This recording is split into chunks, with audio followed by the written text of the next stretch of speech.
Hello, everybody, and welcome to the Bao Podcast.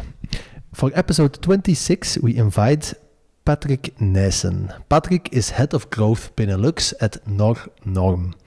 NORNORM is a Danish company that was founded in 2020 by former Ikea manager Anders Jespen, as well as investor and Skype co-creator Jonas Kjellberg. With 10 million tons of office furniture ending up in landfills every year in Europe alone, the founders aim to apply the circular economy model to office furniture by having companies subscribe to furniture instead of buying it. The company looks to create a fully recyclable solution for workplaces and reduce some of the burden on the planet caused by office furniture. I'm very curious to hear more about Patrick's activities and NORNORM, so let's directly dive into it. Welcome, Patrick. How are you doing today? Thank you. I'm doing very well. Thanks for inviting me. Super nice to be here in this very nice showroom, I have to say. Thank you. I think, pleasure is all yours. All ours. And we are also very excited for you to join us today because NORNORM is a quite big startup already. I mean, maybe it's not even a startup anymore. Yeah, scale up. Scale up. Yeah. But I think it's very interesting for our audience to hear about the trajectory that the company has already done and the business model that's behind it. So maybe that's a good place to start at the very beginning. Maybe tell us a little bit more about how NORNORM was started and how you got joined in that process. Yeah, sure. So we're, I think, about 3 years old now. We're founded, as you mentioned, by Anders and Jonas. And Anders has a Ikea background, so he worked there for a very long time. And Jonas actually advised Ikea from more like advisory board position. So there was some connection between them there. And for Anders, it was, I think, very clear that he understands furniture industry, also impact that it has on the climate waste. So there were very clear, I think, challenges in this industry that needs to be addressed. And I think a circular model is basically what needs to be applied, not just in furniture, but in any industry in the end. Everything you see here, ideally in the future, goes in a circular way. So from that perspective, they started this model where they understood, you need actually a service model also to make this a success. So basically, they got together, started the company, left Ikea also, but did get Ikea on board as a strategic investor. So they are one of our investors. I think also very important investor, right? So we take a lot of the knowledge, a lot of maybe also some capabilities in terms of production. So I think that's kind of where it started. Funnily enough, first project they've done was in Amsterdam. And I was on the other side of the table because I was the first client, actually. So the very first client. Yeah, in a strange way. So I used to work for a company called TNW, The Next Web. It's a kind of like a tech media platform in the Netherlands. I know it. Yeah. It's known a bit wider, and they also had co-working spaces, and I used to run those and do a bit of the real estate development. And at some point, actually, we got in contact with a company in the Netherlands, one of the biggest real estate developers, and we worked together to basically operate their building. And they say like, well, we can do this, but we already have contact with. We can't say too much, but it's like we're talking to this company, and it's gonna be kind of future-proof furniture as a service, but we can't tell you too much yet. And I was like, yeah, okay, well. Sounds cool. Let's just do it. And this company turned out to be NORNORM. So then via that direction, so to say, I got involved. So I know the company already for a long time. Was indeed the first client contact. So also experienced all of I think the first steps. Some things that didn't work out. Some things that definitely did work out. And then at some point I left. I did some other things, and then I basically came back earlier this year. So now on the other side of the table, so actually working for the company and helping them with the growth here in Benelux. Awesome. So, and the idea behind the business really started from the fact that there's so much waste with office furniture. Yeah. This is one of the reasons. Yeah, it's massive. It's like, so you mentioned like the 10 million number, right? So it's actually 57 million tons of waste globally. furniture. So you can't really comprehend how much. So and you can understand also why, right? So it's like companies buy a lot of stuff, then the world changes, COVID, or they change, they have to grow, they shrink, whatever. But the setup doesn't change with them, right? So it ends up in a landfill, unfortunately, way too often. So this is a very serious problem. What's the average period that this furniture gets used? Like, is it a couple of years, or is it? I mean, of course, it depends very much the type of furniture you have, with the quality and also the company. But yeah, so average, it can average from 2 to 3 years when it's really not great quality to more, 7, 10, 15 years, depending on, of course, the quality. But there's not, I would say, one definitive answer on this. But whenever a company changes and they, for example, move to a bigger office, often the current setup doesn't go with them, right? Because they want something new, something that's maybe more fashionable than. And that's, those are things that I think we've seen and experienced in the market and understand. Yeah, you need to also make really different decisions. For example, work with timeless design to actually get to a model that's more sustainable. Okay. And it was from the very beginning of the business, it was the idea to supply this furniture in a circular business model. Yes. From the start. Okay. Yep. And what does the audience need to imagine with a circular solution for office furniture? How does that work? Yeah.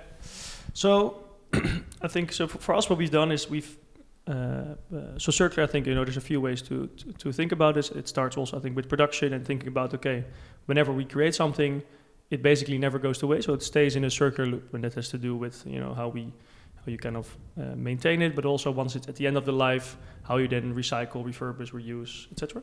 For us, also the circular model is kind of wrapped in a subscription. So I think for us that's a very important factor, and that kind of enables us to make decisions that help keep basically our products in a loop. So it's relatively simple. We have a subscription for office furniture. Consider us kind of like Netflix. If you could stream furniture, it would be us. It's kind of like the mindset. And what we've done, we've innovated a bit on, I would say, the business model, because we don't, rent out furniture on a item basis, €5 for the couch, €3 for the table, but it's actually on a square meter basis, or square foot if you're in the UK. And that makes all the change, because that enables flexibility. So in this showroom, so to say, maybe it's 200 square meters.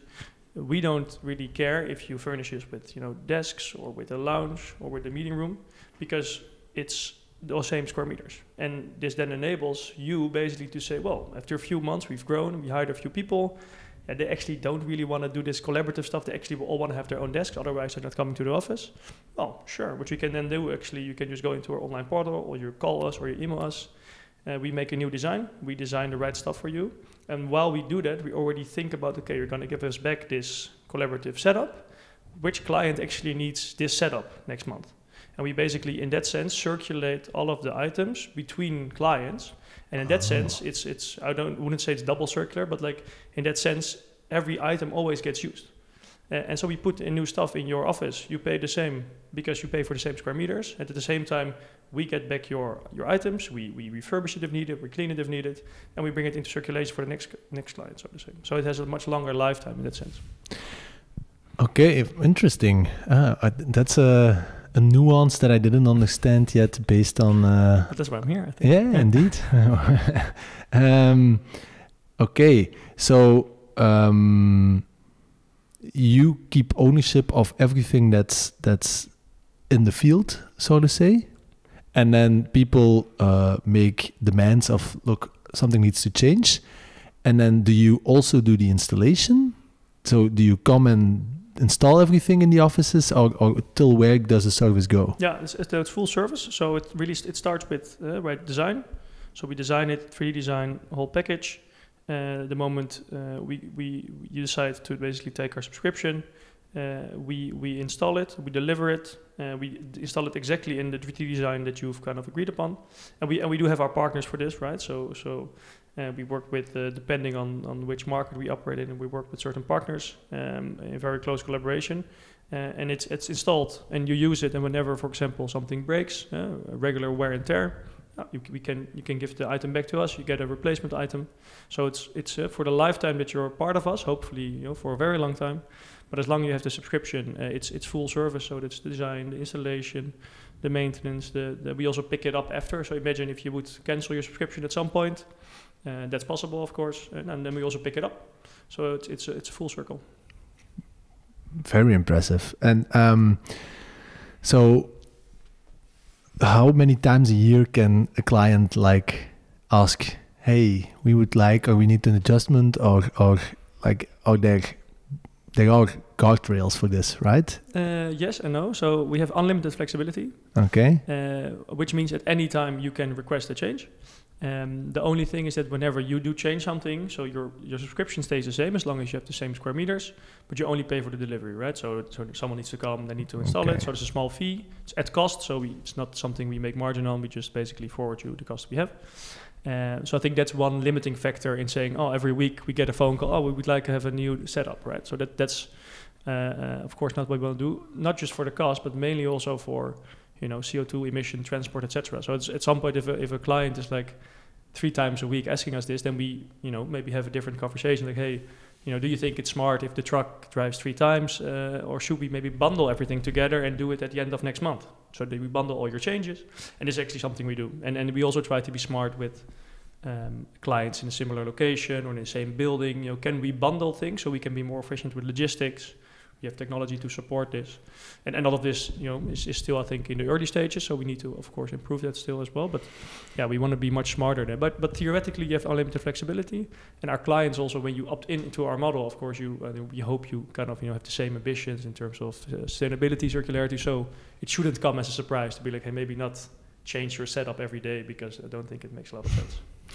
Yeah, indeed. Am I right to say that maybe it's a circular business model and the mission is very much about sustainability and circularity, but that the biggest USP for your clients is mostly about the service, and you don't need to think about those office furniture and decorations anymore, and the fact that it's circular is a nice extra? Am I correct in this? No, depends to who you ask. So for us, no. So for us, it's really about circularity.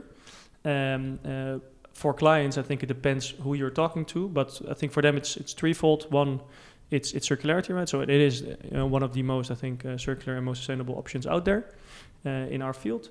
2 is the flexibility, right? And the service, the fact that you when you're running, for example, maybe like you, although you're in the construction world or real estate, you're building your business. You don't want to buy a lot of furniture, have it on the balance sheet, and if it breaks, I have to design it. This just super not relevant, right? So you actually just want to have it serviced. Same as that you also rent an office. You also don't buy the office, right? You rent the office space. So it's kind of, I think, from that dynamic. So circularity, flexibility, and service, and 3, and that also makes all the sense. Price also, right? So affordability. So we strongly believe that many businesses will need to go to a circular model, or at least a regenerative model instead of linear, what we have right now. But that also actually we need to avoid that we ask a green premium, right? So we do something that's maybe better for the planet, but it's a bit more expensive, right? That's often what happens. We actually need to make sure that we build such a model that's also financially actually the better solution.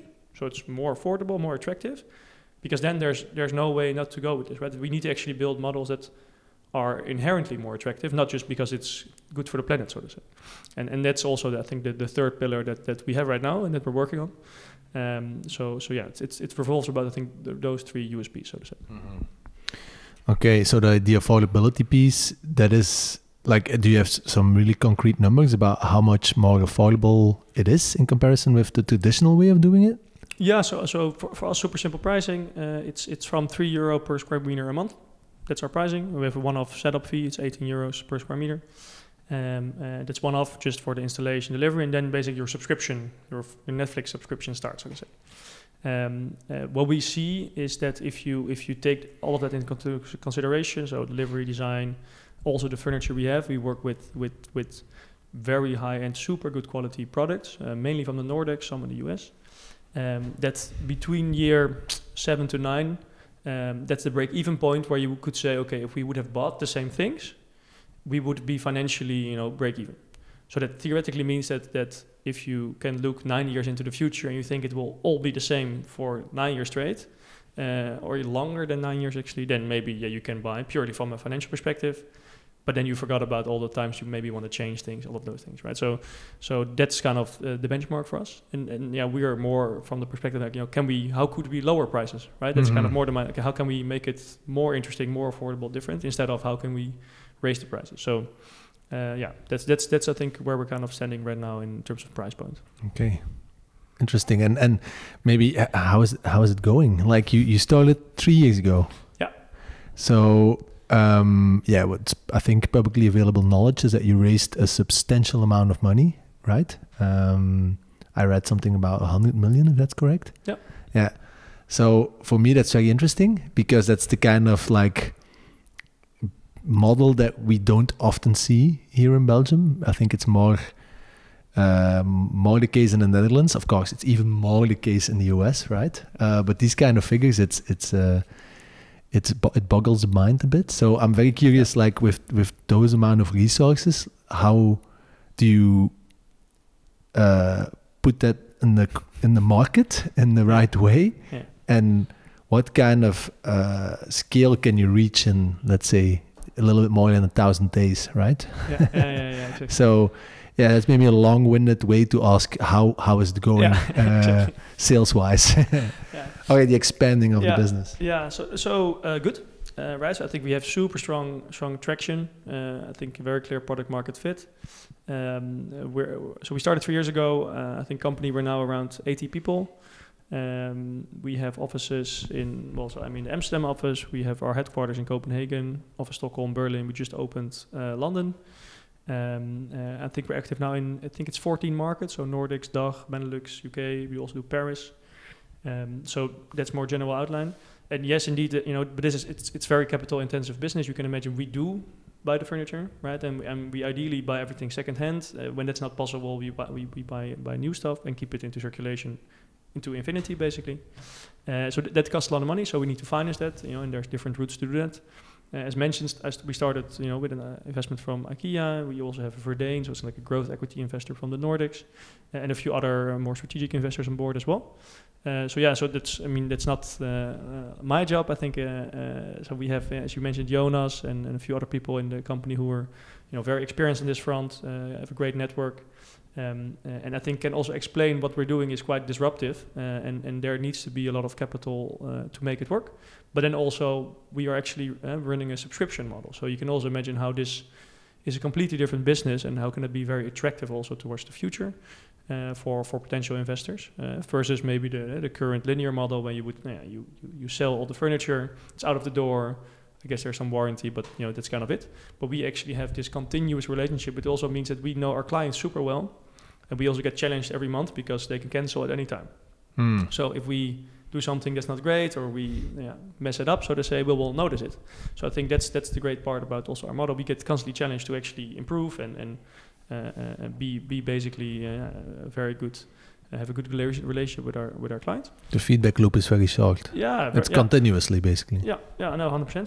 Like any other maybe SaaS business, any type of subscription business. But it also means that we are very close to the fire in the sense that we also know exactly what's going on. Also product development, right? So what's working, what's not working, and then actually feed that back into our suppliers, co-create new products, make that even better.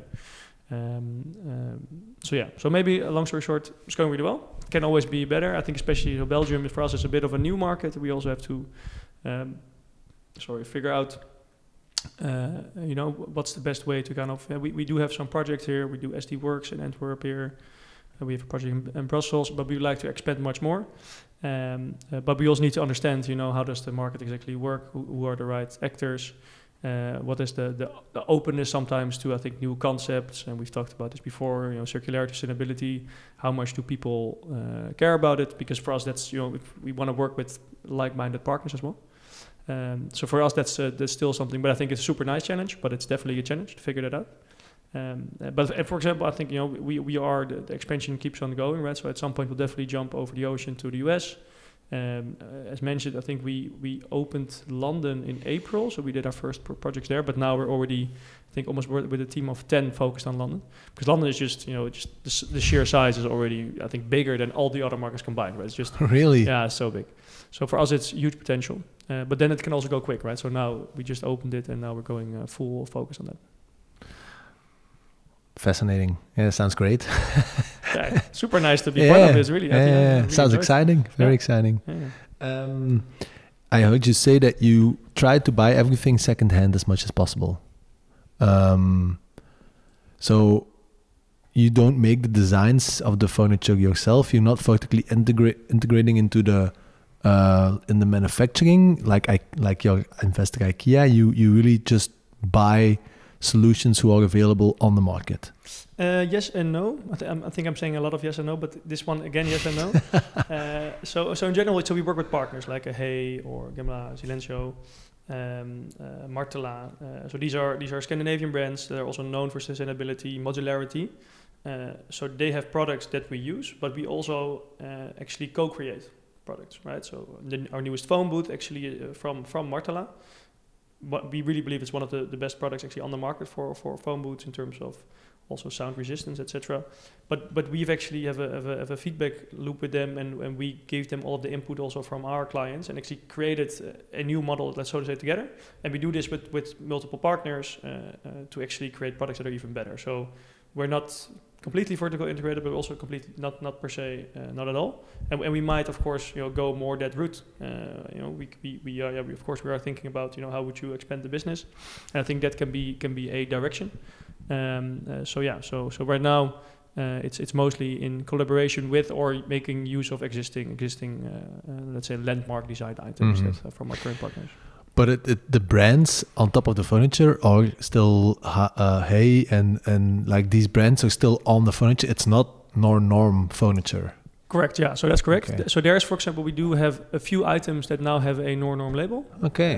But that's I think more the first steps. What are those? So we have a couch, for example. The NORNORM couch. NORNORM couch, yeah. Okay. Yeah. It's even, I think it's the one of the most, so we've done it in collaboration with, I don't know the exact partner, but I think it's one of the most CO2 neutral productions, actually, couches. So we've really kind of gone a long way with them to figure out, okay, how can we actually create a couch that's least harmful, so to say. So we have it in our office, obviously in our own showroom. So we have that one, and I think there's a few more, I would say, high volume products that for us could make sense to have a focus on that. But you would see, in some other products, you could see a little label, for example, maybe from Martela, which is also fine from us. But we are working, actually, I think for us that's the next step, that clients of us, so it can be a Miro or Personio, Open Up, so a lot of these, for example, tech companies, many people, I personally know people that work there, but they have no clue that that's actually our stuff, right? Also makes sense because, you don't always maybe look at the couch and stuff, but I think for us it's very important actually to show people, hey, you're actually sitting in a circular office solution, which also means that you can give feedback to us or to your maybe office manager or colleague about how you think you should change it, but also to kind of inspire, like, hey, we're working actually on a circular business model at scale. That's something that has not really been done before, that actually is profitable, so it works. And we would like companies to better understand actually what they're sitting in, and ultimately maybe even inspire people like, hey, actually it is possible to build something that's circular, better for the world, better for people, and might even do it themselves at some point. So I think for us also the next phase would be to have a bit more awareness of the companies that are using our furniture, not just the office manager understanding it, but actually the team understanding what they're sitting in. Yeah, I can also imagine that, as you said, it's the first time or one of the first time that a circular business model is being implemented at scale, at profitability. I can imagine, but maybe I'm a little bit running ahead, but that like Ikea is looking at your business model with a lot of interest, no? Yeah, I mean, sure. And I think it's also not a secret. And I think, I'm not too part of those conversations, but yeah, of course, they're literally invested. So they are also, of course, interested. But I think, they're also, I would say almost like a cruise ship, right? Built on this, legacy foundation of linear economy. So I think it's very difficult for them to actually start, disrupting themselves, kind of innovator dilemma type of thing. So there's probably a lot of conversations, in the boardroom and interested faces. But let's see. I mean, I think we would encourage them and anyone to do this as well. But it's not easy, basically, to do it. And I think also more furniture. I think I had a discussion this morning, even other furniture suppliers also try it. So you can also have a circular business by, for example, selling it and then having an obligation to buy that furniture back from the client, right? And then you have the manufacturing capabilities, but actually something like 0.1% of the furniture industry has the capabilities is working on remanufacturing, like a tiny sliver. Well, that should be a very big thing, because it's going to be a constant factor, basically.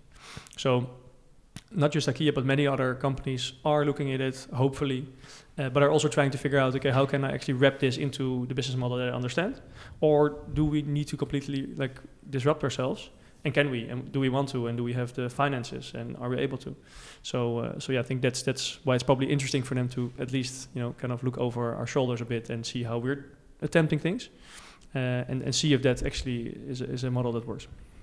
Yeah, because you mentioned it, I think the financing aspect is one of, if not the biggest hurdle to do something like this, right? You need to pre-finance all this furniture, and the payback time. Yeah. Is that the biggest challenge? I don't know. I'm thinking out loud. Yeah. I mean, we've been looking at it as well. Like last year, we spent some time, an intern, look into offering Sam as a leasing option, basically. Yeah, need to find a big financial partner. And for sure. Yeah, someone needs to pay for it.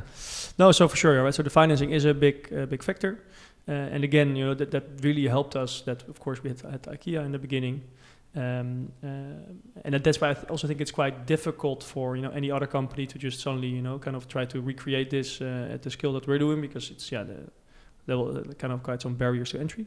But yes, that is a big factor. And then we're working also on this in a mix of things, right? It doesn't have to be equity, it can be debt, it can be different ways, can be partners, can be tons of things. So that's also something to figure out. But I think, it's one of the challenges. I think for us, also one of the challenges in, more on the commercial and selling our solution is that so we love the conversation where it's like, oh, another company in front of us, for example, has a sustainability product themselves, so they're focused on it. Super easy conversation, right? You don't need to convince them about the circularity aspect. It's more operational. How does it work? Does it make sense? Price? Okay, nice. That's gold for us, so to say. But that's unfortunately, maybe 1% or 2% of our conversations. Many actually, the default, and I think that's when you do something new. Many companies just, it's by default, it's okay. Furniture, you buy it. You just buy it. Oh, subscription. Right, so it's more, I think the first conversation was more about changing the narrative, right, kind of introducing this new perspective. It is actually possible now. This was not possible years back with not the right technology, not the right setup, not the right knowledge, but it is possible now, and we're doing it.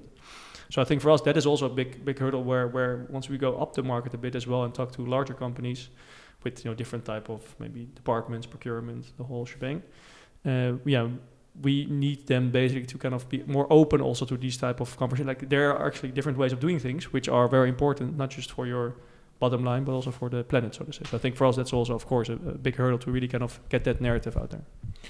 And I can imagine that the last thing that you mentioned, like the mental openness or the mental shift, is considerably more difficult in Belgium than in the other markets that you mentioned. But maybe I'm being a little bit, how do you say it in English?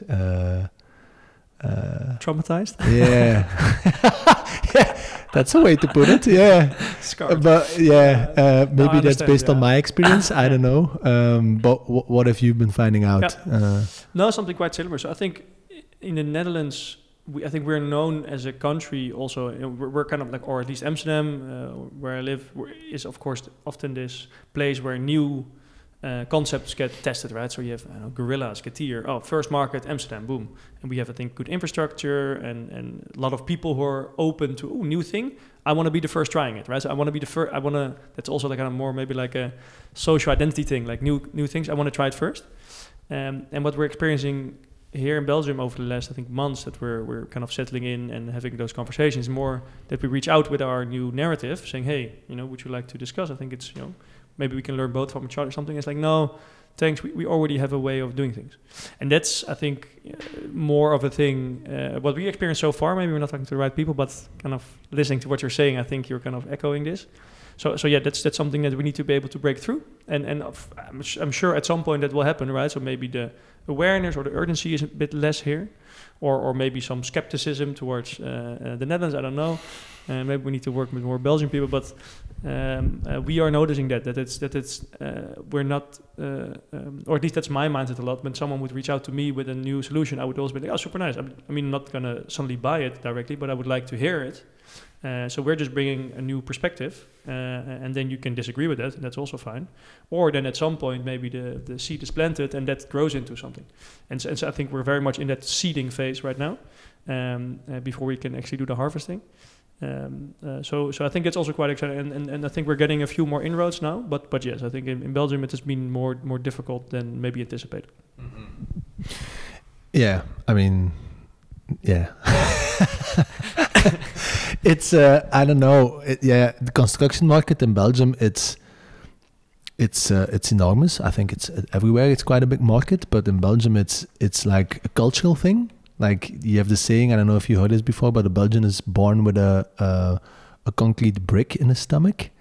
Like that's a very well-known Belgian phrase, and we are very focused on our private ownership of our home, and it must be nice and it must be well built, and it's very much a cultural thing. Yeah. I think I believe I've noticed, and then that combined with like indeed maybe a little bit more conservatism on new ideas and but we know the way how, I mean, we used to the way how we do things and just do normal. Like that's a very well-known Belgian saying. Just do normal. Yeah, we have it in the Netherlands as well, though. Yeah, that's also. In the Netherlands it's also a thing, right? Yeah.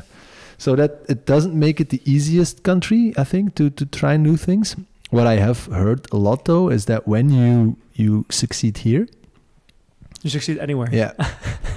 Basically. Yeah. It's like a step into the rest of the world. Yeah, it's so challenging here, and then with the different languages and the different cultures that also go a little bit along in those different languages.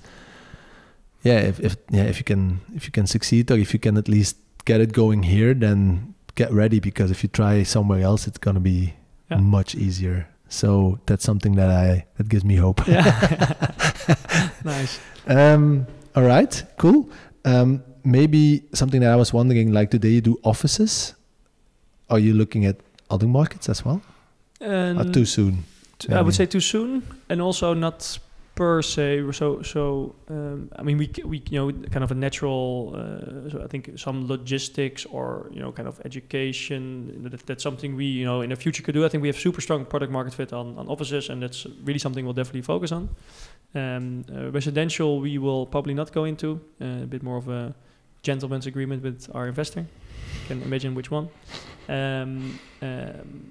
But yeah, you never know what markets might pop up, right? We're also opportunistic, but definitely, I mean, for offices, it's sometimes I just I think at this point we've almost subscribed almost like 300,000 square meters, so that's I think quite a lot. But actually, if you just walk even through city center here or to CBD in Brussels, and you just see like a few buildings, you're like, oh, actually that's only a few of these buildings already make up. So there's just so much office space. That where at least we feel a big portion should sit in circular furniture on subscription. That the market is just so big that there's for us no need to now start branching out. And you probably also know when you build a company, focus is very important. So for us, I think this is definitely the focus for the coming years. Yeah. No, I can imagine. How was, so you started in 2020? Was it after during the beginning of the pandemic then? Yes, this was mid-COVID, I would say.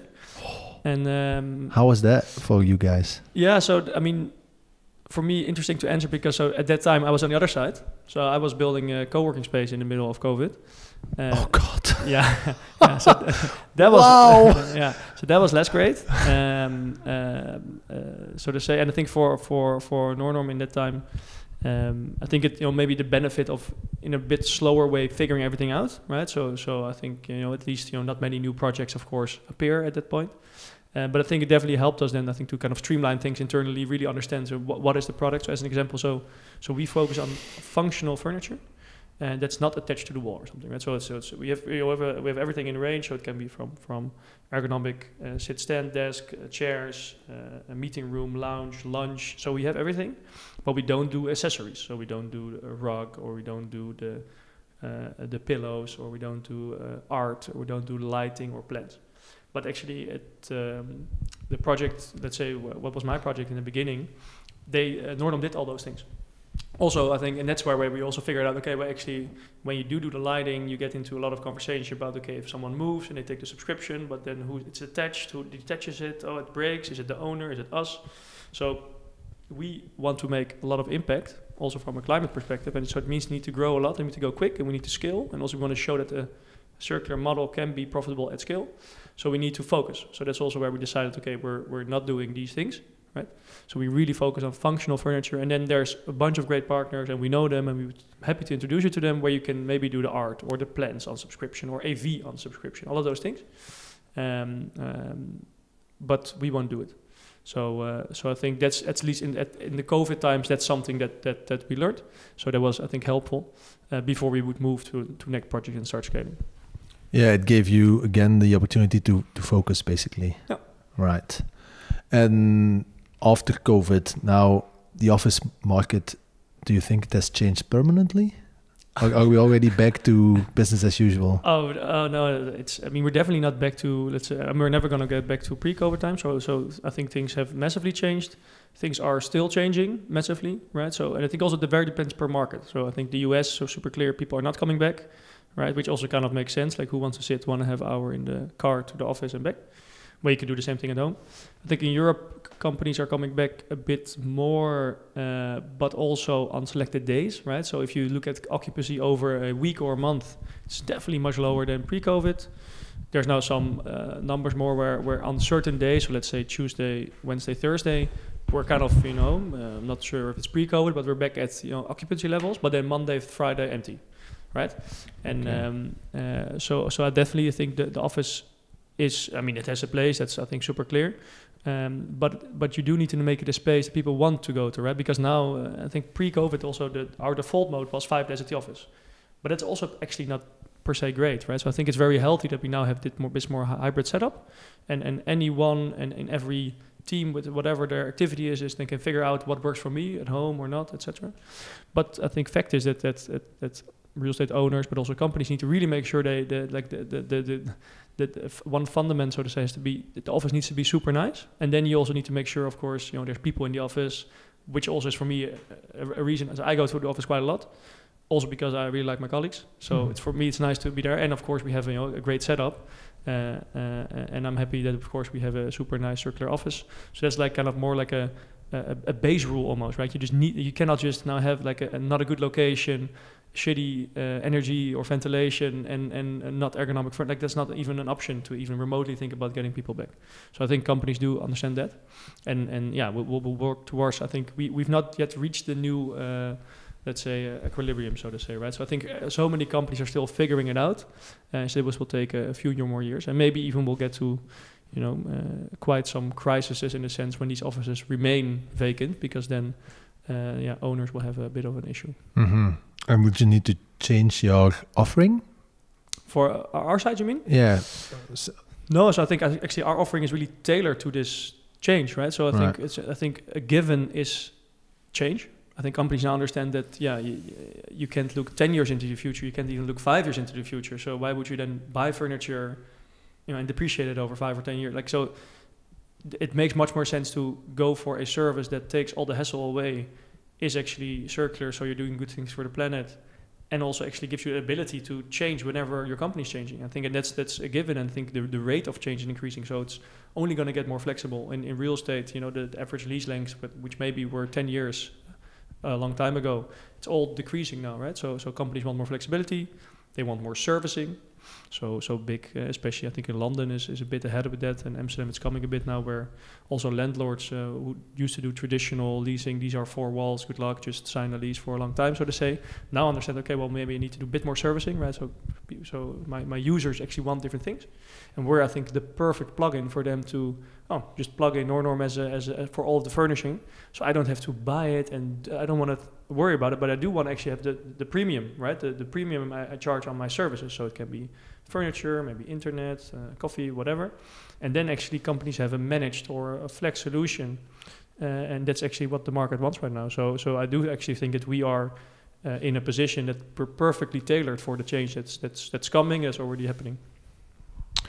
Sounds very logical. Yeah, absolutely. Yeah, I can also imagine that a landlord would see a perfect partner in you guys. Yeah, and we do that a lot, right? So we Edge, I mean, in the Nordics, Castellum, NREP, Blackstone, we do a lot of things. So there's a lot of landlords we do work with, but not all landlords accept it yet or want to offer something else. But I think the bit more forward-looking ones are all of them. I think are going into more managed solutions or acceptance of more flex, and then I think we're a super relevant partner.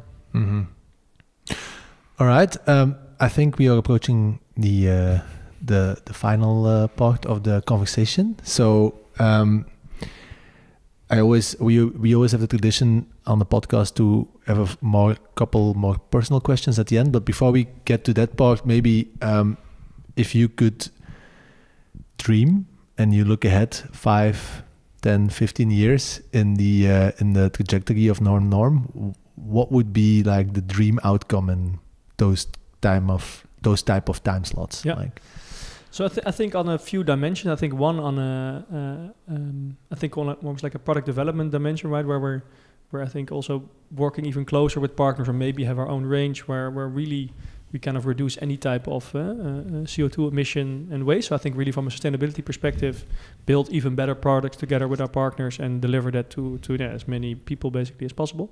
I think that's one. Two, I think expansion, right? So we'll definitely go more south into Europe as well, try to cover those markets, jump over the ocean towards America, but also really be active in APAC.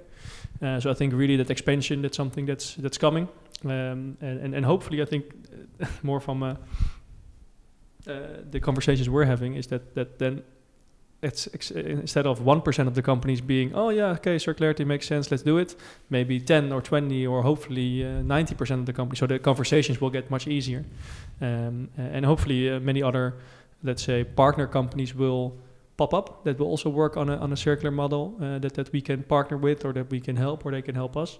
So I think that would be quite a nice future in the coming 3, 5, 10 years. Mm-hmm. Absolutely, I can only agree. If the people who are listening today would get inspired or think like that's a great solution, like what's the easiest way to get in touch? Yeah, call me. No, so are you gonna put your number? No, so of course, I mean we have I think a super clear website where you can always sign up, and we follow up within a second, I would say, or you can always drop my, let's say, email address or whatever in any type of comment. So I think you can always just reach out.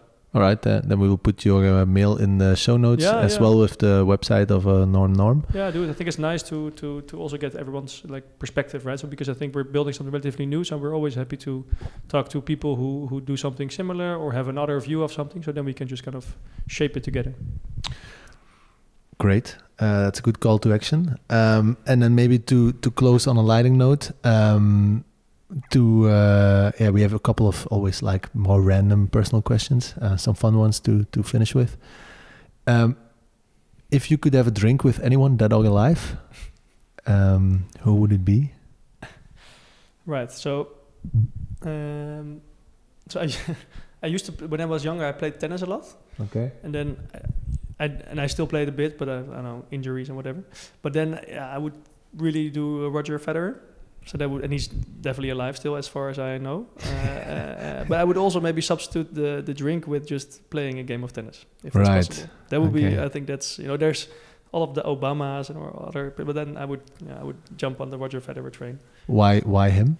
Yeah, I think that there's just only. No, I think there's a lot of great tennis players actually, but Federer is definitely, I think, the one that has the, let's say, the most talent, and he's the most, kind of like the most gentleman-y. And with me, I think a few 100 million people probably agree. So when I was younger, I would watch just endless of his highlights, and he would hit these impossible shots. So that's just kind of for always in the brain. So now I would definitely put him on there. Yeah. Okay, that's great. Did you ever read the biography of Andre Agassi? Yes. I once read. I'm not a tennis player at all, but I read that book and I couldn't stop reading. No, it's what amazing. a life. You should actually. There's this. There's a documentary on Netflix from Marty Fish, and it's called. I think it's also called. You have like the breakpoint, like the kind of Drive to Survive version for tennis. Breaking point. But then you actually have a great documentary, 1.5 hours of Marty Fish. Used to be #1 in the US. Amazing. 100% watch it. It's really good.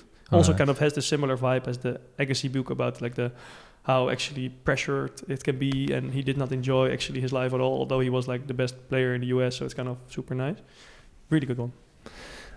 Great. That we will also put it in the show notes. I'll send you the link. Yeah. And then maybe to close off, if there's a book, I don't know if you read, but if there's a book that you've read that you can highly recommend to the audience, anything that comes to mind? For sure, I love to read, and actually I think it's a funny one because there's a book I read it quite a while ago, but it recently got introduced again to us. So it's called No Rules.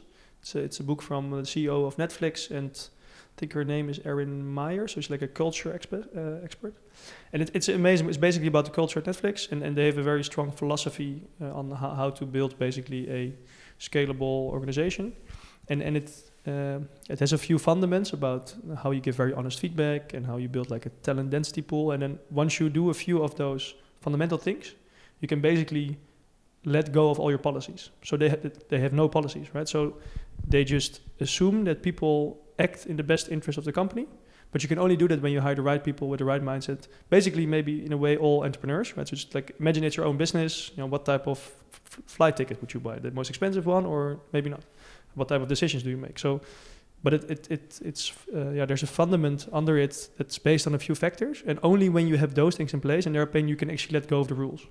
And so I read this a while ago, and I completely agree, and I try to kind of apply it wherever possible. And now, since we had a company meetup a few weeks back, we now actually in the company have made this required reading material where we actually had this philosophy already, but we could never really put it into words. And now this is for us kind of a starting point as an inspiration of, okay, this is, I think, something that, Netflix, very American. There's definitely a few things in there that, maybe not totally agree with, but the philosophy behind it and the reasoning and the context, super interesting. And so what we're now trying to do is actually that at least let everyone in the company read it to understand, okay, where does this come from? What is the mindset? And then see if we can use it as input for, our own, NORNORM guiding principles, kind of our philosophy. So I think that's highly recommended. I think it's super interesting, the book. I've never heard about it. I mean, I've heard a lot of and read a lot of stories about Netflix and also about the company culture. The CEO, Reed Hastings, right? Reed Hoffman. Reed Hastings, sorry. Hastings. Hoffman, I think, is from LinkedIn, sorry, right? Yeah, different guy.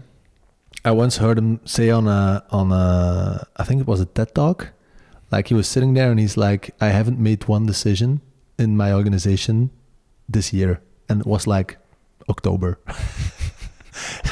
It's like a couple of years ago. He's like, stop making decisions. Yeah. If it gets to the point that I need to make the decision, I basically failed. Yeah. And I was like, whoa. It's like next level mind shit. Yeah. No, but it's really interesting. And so I think as an example, so they have one thing there, which is, I think, just more to signify. So what they say, and this is then also part of, you need to have the right building blocks. But so imagine if you are an employee somewhere, you get like a phone call from a recruiter. Well, this can happen. Many companies would say, don't pick up the phone. You're happy here, right? Like, don't pick up. They say, actually, super nice. Pick up the phone. Figure out, what the conversation about. If there's a company that wants to pay you much more than we want to, and at the same time, we do feel that you're the right person, the best person for this job. Super good. And apparently your market value went up. We're going to pay you exactly that.